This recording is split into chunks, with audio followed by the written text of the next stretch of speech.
अगर आपका वेट कामयाबी से कम हो भी रहा हो तो सबसे बड़ी जो प्रॉब्लम आती है लोगों को वो है बेली फैट, यानी कि पेट के इर्द गिर्द जो चर्बी होती है वो किसी तरीके से कम नहीं होती। आप इंटरमिटेंट फास्टिंग भी कर रही हैं, आप एक्सरसाइज भी कर रहे हैं, लेकिन पेट के इर्द गिर्द की चर्बी नहीं जा रही। इसकी कुछ वजूहात हैं जो आज मैं अपने वीडियो में डिस्कस करूंगा। इनका ताल्लुक सिर्फ डाइट से नहीं है बल्कि आपकी बॉडी की साइंस से है। वीडियो को एंड तक फॉलो कीजिए।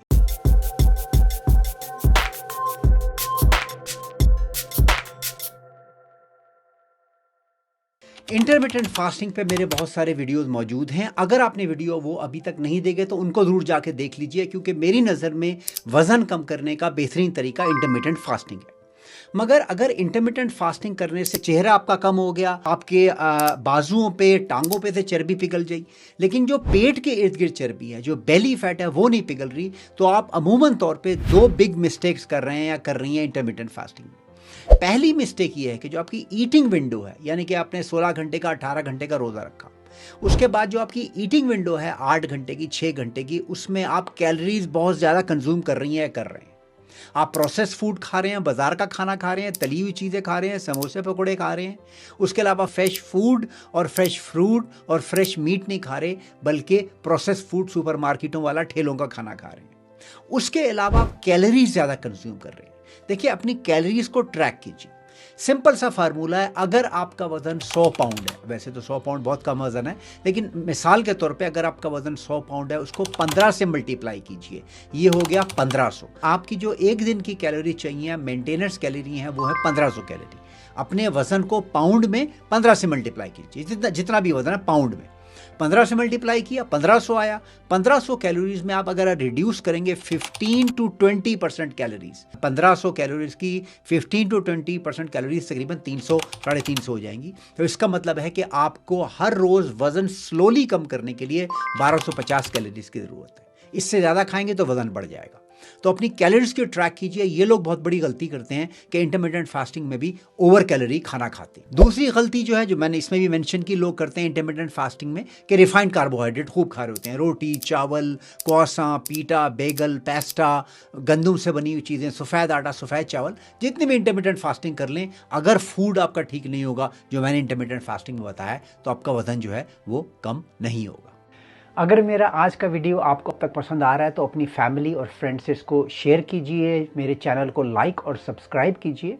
और अगर आप 1-to-1 कंसल्टेशन चाहते हैं मेरे साथ health related matters, weight loss, diet and nutrition, general motivation के लिए, तो मेरे चैनल पे इसका लिंक है। उस लिंक को फॉलो करके आप एक वर्चुअल अपॉइंटमेंट मेरे साथ बुक कर सकते हैं। अब लेट्स से कि आप इंटरमिटेंट फास्टिंग बिल्कुल परफेक्ट कर रहे हैं, जो आपकी ईटिंग विंडो है उसमें खाना भी बिल्कुल ठीक खा रहे हैं, फिर भी तोंद से, पेट से, बेली फैट नहीं जा रही।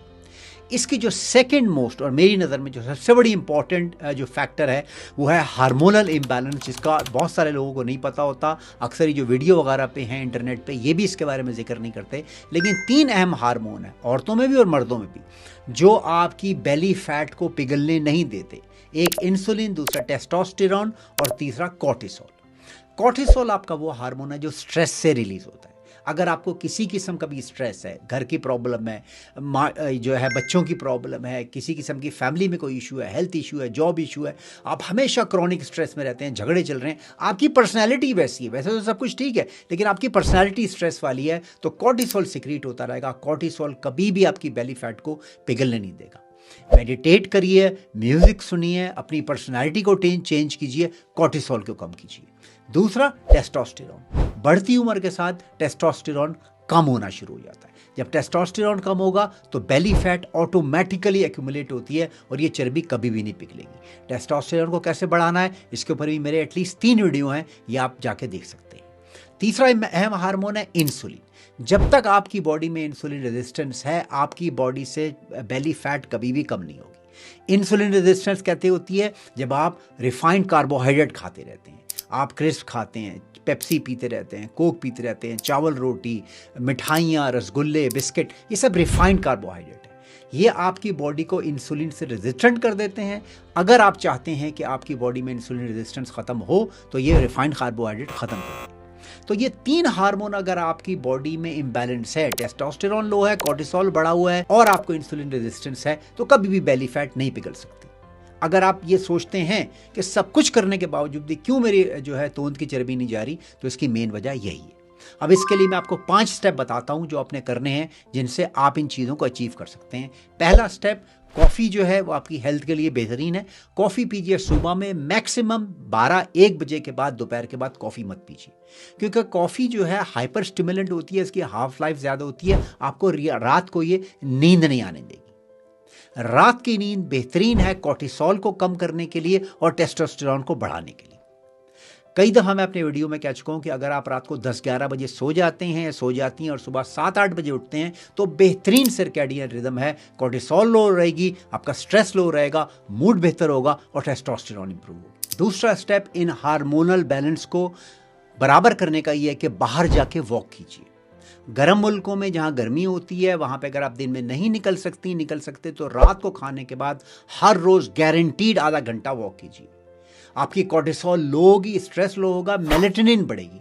आप जब थक के वापस आएंगी तो इस वक्त 9-10 बज चुके होंगे, आपने वाइंड अप सारा अपना घर कर दिया होगा, 10-11 बजे जाके सो जाइए, देखिए कोर्टिसोल कैसे लो होता है, पेट की चर्बी कैसे निकलती है। तीसरा स्टेप, फ़ोन को रात को मत चेक कीजिए। फ़ोन से जो ब्लू लाइट निकलती है आपकी आंखों में जाती है, आपकी नींद को डिस्टर्ब करती है। आपको नींद देर से आती है, सारा दिन आपने एक्सरसाइज की, इंटरमिटेंट फास्टिंग की, सब कुछ कर लिया, रात को 3 बजे तक इंटरनेट पे स्क्रॉलिंग हो रही है, नींद डिस्टर्ब होगी, आपका कोर्टिसोल बढ़ जाएगा, अगले दिन टेस्टोस्टेरोन लो होगी, पेट की चर्बी कभी भी नहीं पिघलेगी। चौथा और अहम स्टेप यह है कि रात को सोने से पहले 3 घंटे पहले खाना खा लीजिए। अगर आपको रात को 11 बजे सोना है तो 7 बजे तक आपने खाना खा लेना है, या 8 बजे तक मैक्सिमम आपने अपना खाना खा लेना है।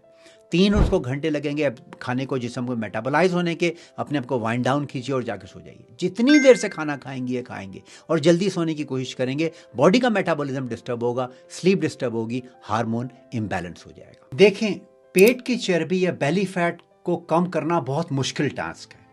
इंटरमिटेंट फास्टिंग और एक्सरसाइज तो आपने करनी है। इसके अलावा अपने हार्मोन्स को बैलेंस कीजिए और हिम्मत मत हारिए। अगर आपका वजन कम हो रहा है, अगर आपका वेस्ट साइज रिड्यूस हो रहा है, अगर आपका जो है क्लोथ साइज रिड्यूस हो रहा है, तो इसका मतलब यह है कि आप एक विनर पे हैं। हिम्मत मत हारिए। अगर पेट की चर्बी कम नहीं हो रही तो इससे मत समझिए कि आपकी फास्टिंग और ये चीज़ें काम नहीं कर रही, ये कर रही हैं, मगर आपने कंसिस्टेंसी रखनी है। Consistency is the key. आज का वीडियो देखने का शुक्रिया।